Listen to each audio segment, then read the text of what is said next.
If you are watching this alone at night, turn the lights on right now, because what I am about to tell you happened in a real office building where people clocked in every morning and never imagined they might not walk out the same. The security cameras caught things no one could explain, and the night shift guard quit without giving a reason. Before we go any further, make sure you like this video and subscribe to Unblinking, because the stories we share here are not just stories. They stay with you long after the screen goes dark. This happened in an old corporate office on the edge of the city. A glass building that looked normal during the day but felt different after sunset. The company had recently moved in, excited about the cheaper rent and the extra space. No one paid attention to why the previous tenants had left in such a hurry. I started working there as a junior accountant, fresh out of college and desperate for stability. The pay was decent, and the office looked modern enough to impress my family. During the day, everything felt ordinary, filled with emails, coffee breaks, and the constant hum of printers. But at night, the building changed. The first strange thing happened during my second week, when I stayed late to finish a quarterly report. It was almost 10 p.m., and most of the staff had already left, except for a few people from marketing. I remember hearing footsteps behind me, slow and steady, even though the hallway outside my cubicle was empty. At first, I blamed it on stress. Sleep deprivation can do strange things, and I had been staying up late, adjusting to the new job. I told myself it was just the echo of my own typing, bouncing off the glass walls. Still, the sound continued long after my fingers stopped moving. The footsteps would start near the elevator and walk down the hallway, stopping right outside my cubicle. They never rushed, never dragged, just calm and deliberate steps. Every time I looked up, there was no one there. The security guard, Mr. Harris, was an older man who worked the night shift. He used to sit in the lobby watching old crime shows on his tablet. One night, I asked him if anyone else had been on our floor after hours. He looked at me for a long moment before answering. He said, "Sometimes the motion sensors turn on by themselves, but when I check the cameras, there's nothing." Then he leaned closer and whispered, "If you hear anything, don't go looking for it."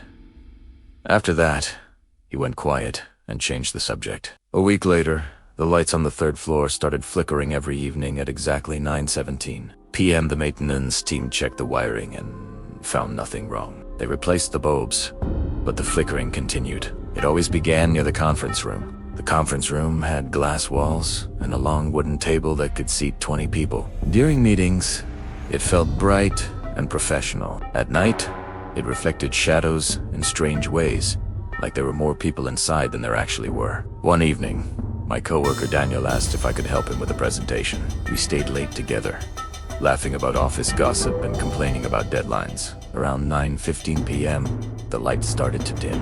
We both looked at each other at the same time. At exactly 9:17, the conference room lights flickered so violently that Daniel dropped his laptop bag. The projector turned on by itself, even though no one had touched the remote. The screen glowed white for a few seconds before lines of static began to crawl across it. No one could explain what happened. Then a shadow moved across the screen, tall and teen, like someone standing between the projector and the wall. But there was no one in front of it. Daniel slowly walked toward the door and opened it. The hallway outside was empty. He checked every corner, even the storage closet. Nothing was out of place, and the air felt still. Daniel laughed nervously and said maybe the building had electrical issues. Maybe it was just a glitch. But when we returned to the conference room, the projector displayed a single sentence in black text: "Stay late." Neither of us had typed it. The keyboard was untouched. The message disappeared before we could take a picture. After that night, Daniel refused to work past 7 p.m. He said he had a bad feeling about the place. I tried to convince him it was nothing, but deep down, he felt it too. The building seemed normal during daylight. People joked in the break room and argued over who finished the last of the coffee.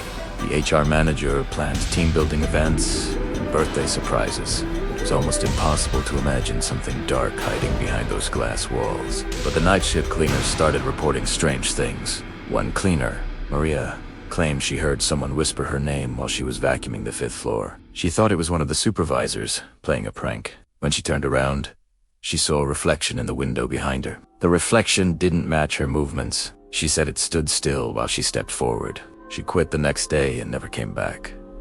Management told everyone she had family issues. Rumors spread quietly through the office. Some said the building used to be a data center before it was renovated. Others said there had been a small fire years ago, but no official reports confirmed it. No one really knew what had happened there before. That uncertainty made it worse. One Friday evening, the entire office received an email from an unknown sender. The subject line was blank. The body of the email contained only one sentence. "It's still here." IT investigated immediately. They traced the email to an internal server, but the system logs showed no user activity at that time.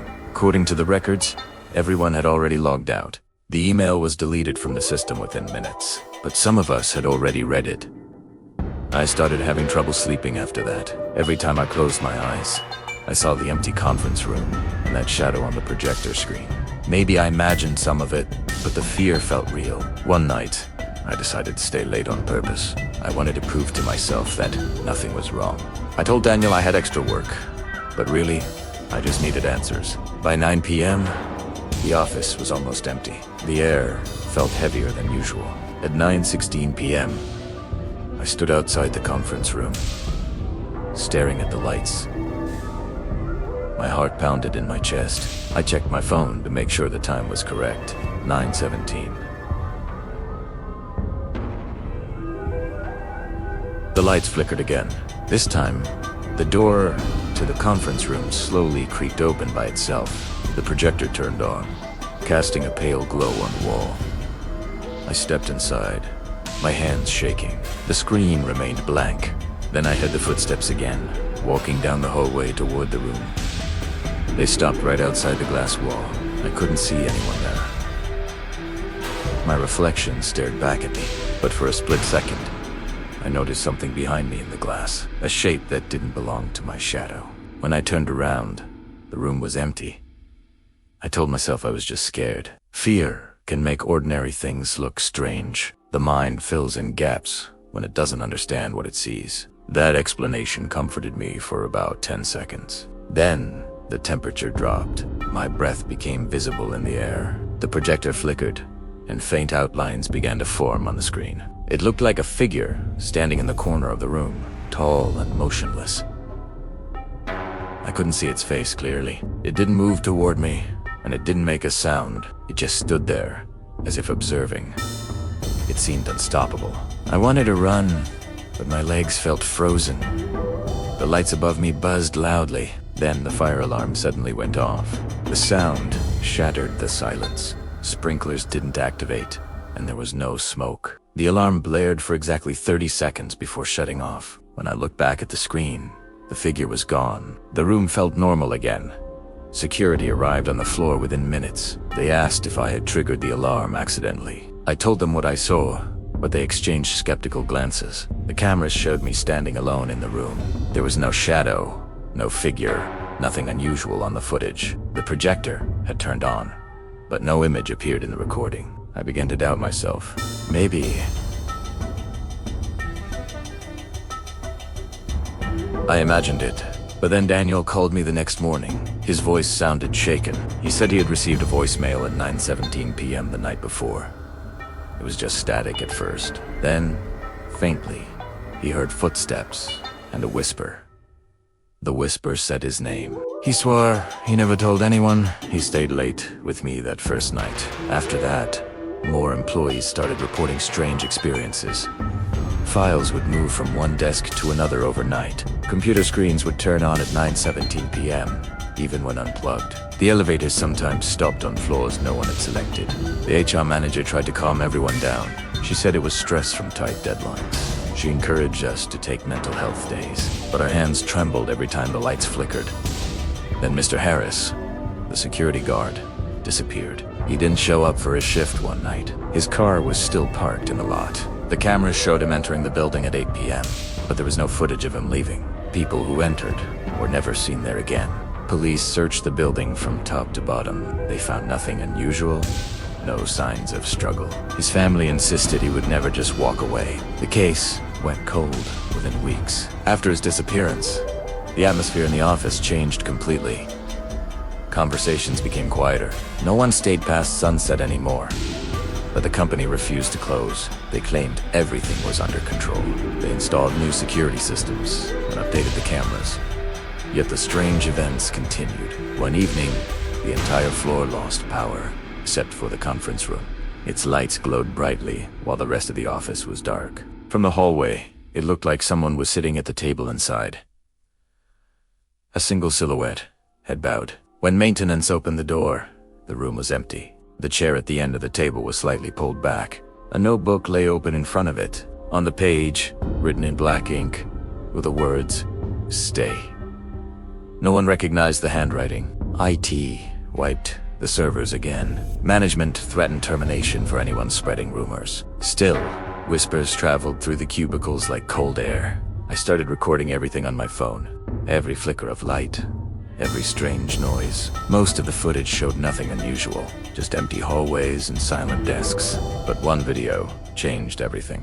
I had left my phone recording in the conference room before stepping out to grab coffee from the vending machine. When I returned and watched the footage, I noticed something chilling. At exactly 9:17 p.m., a shadow slowly crossed the wall. There was no physical source for it. The angle made it impossible for anyone outside the room to cast that shape. It stretched unnaturally long, then vanished into the corner. My hands shook as I replayed it. Maybe it was a trick of the light.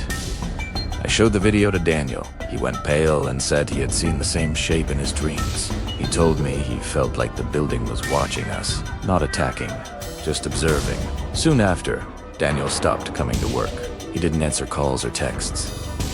HR said he resigned without notice. His desk was cleared overnight. No farewell email, no goodbye. It was as if he had never worked there. The only thing left behind was a sticky note inside his drawer that read, "Novi I disaseciaya." Began to fear the time itself. Every evening, as the clock approached 9:17, my chest tightened. I would leave the building early, sometimes pretending to feel sick. But even during the day, I sensed something was off. Reflections in the glass didn't always match. Once, I saw my reflection blink a second too late. Another time, I noticed a figure standing behind me in the glass wall of the elevator. When I turned around, no one was there. Sleep became impossible. I would wake up at exactly 9:17 p.m., even when I wasn't at work. My phone sometimes lit up at that time without notifications. The fear followed me home. Maybe I imagined it. One weekend, I decided to return to the office alone. I told myself I needed closure. The building was almost empty except for a few weekend staff. The silence felt heavier than ever. At 9:16 p.m., I stood in the lobby near the security desk. No guard was present since Mr. Harris vanished. The cameras hummed softly above me. 9:17 arrived. The lights throughout the entire building flickered at once. Elevators moved between floors without being called. From somewhere above, I heard footsteps running, not walking this time. They echoed down the stairwell. I forced myself to climb toward the third floor. Each step felt like I was moving deeper into something I didn't understand. The conference room door was wide open. Inside, every chair was pulled out, as if a meeting had just ended. The projector was on, showing static. The air felt freezing. Then the static formed shapes. Dozens of faint silhouettes appeared on the screen, sitting around the table. Their heads slowly turned toward me in unison. No one could explain what happened next. The glass walls began to vibrate. A low hum filled the room. The silhouettes rose from their seats and seemed to move closer to the screen. I stumbled backward, hitting the doorframe. The lights burst off completely. For a few seconds, everything was pitch black. I could hear breathing that wasn't mine. Then the emergency lights flickered on. The room was empty again. Chairs were back in place. The projector was off. It looked untouched. I ran out of the building without looking back. The next day, I handed in my resignation letter. Management didn't try to stop me. Their eyes looked tired, like they had seen things too. Weeks later, I drove past the building. The company logo had been removed. The parking lot was empty. A for lease sign hung near the entrance. Some places are better left unexplored.